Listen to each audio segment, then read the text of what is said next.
Now, one of those races we just mentioned, Secretary of State pitting Delbert Hosemann against Rob Smith, easily, hands down, the best commercials of all. Gilbert, Delbert, Engelbert. I'll tell you, very, very funny. Saying that for many years. They were back in August, and they were again for this general election. Julie Straw is spending part of her night at the Hosemann camp tonight at the Marriott Hotel downtown. Let's check in with her right now. Julie. Yes, we're just hearing cheers, and everyone's so excited that it has been called by the AP that Delbert Hosemann has won.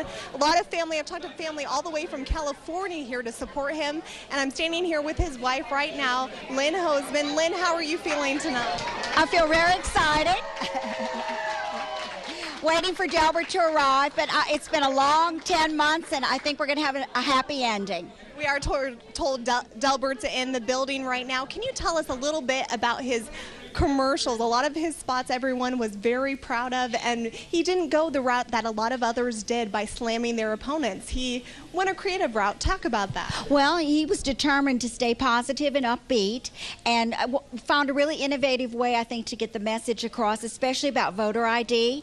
I had a wonderful chemistry with the little lady whose name was Dorothy, and she actually called the night of the primary to find out how we, meaning she and Delbert, had done in the primary election. You're kidding. No, they struck up a wonderful friendship. So we were real pleased with the response we had to the commercials. A lot of his stances is on cracking down on voter fraud. He even had a commercial with the dog saying his dog will never be able to vote. How important of an issue is that to him? It's tremendously important, not only to him, but I think to all the people of Mississippi. It was the one thing that we constantly had people responding to when either of us would speak or when they would see his position papers or anything. It's very important to all Mississippians. Here's Mr. Hosemann right here. Can you join us? Okay. Okay. Mr. Hosemann, how are you feeling at this moment, being declared the winner of Secretary? This is all my rowdy friends out here. How are you feeling knowing that the race has...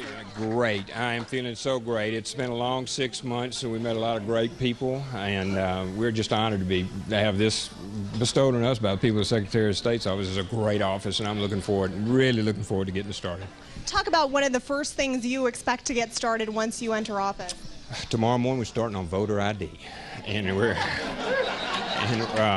I think this race really is a referendum on voter ID, and that the people of the state of Mississippi want voter reform, and I'm planning to get started on it right away.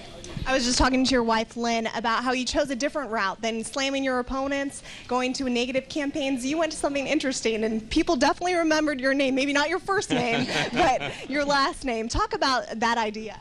Well, we started off positive, and you really have to credit people like Mike Lott, who started the same as we did. You have to have two sometimes. You know, your opponent has to be positive as well. And we started off in the Republican primary being positive. Scotty Howell was great, our guy, and that did our ad work for us.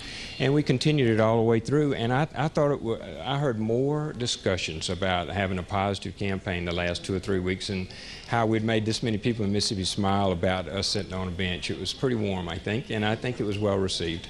Well, congratulations, Mr. Hosemann, on Secretary of State, and thank you for joining us tonight. Thank you. It's good to be with you. A very exciting time here in this room. Back to you. All right, thanks, Julie. It's going to be tough to get people to remember Delbert now. You know, they're probably going to call him Gilbert and everything else. You're right. And he is an active Republican, and he ran for U.S. Congress back in 1998, and he also served in the U.S. Electoral College in 2000. Right now, we want to check back in with Bert Case.